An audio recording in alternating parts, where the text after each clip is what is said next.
अल्लाह को के रास्ते में खर्च करोगे, अल्लाह के रास्ते में दोगे, सफ़र हज पे खर्च करोगे, अल्लाह उसके बदले में तुम्हारी मग़फ़िरत करेगा और तुम्हारे रिज़्क़ में इजाफ़ा फरमाएगा।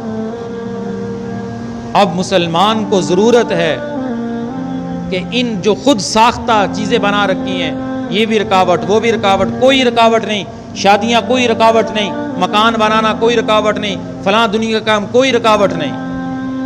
अफसोस है उस मुसलमान पर जो करोड़ों में कारोबार करता है, अरबों में कारोबार करता है, लेकिन 8-10 लाख रुपए हज के लिए निकालने को तैयार नहीं।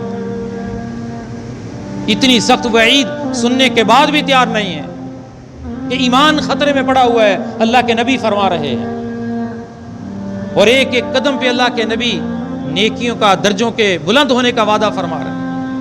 तवाफ के एक एक कदम पे एक एक नेकी और एक एक गुनाह माफ होता है, एक एक कदम पे।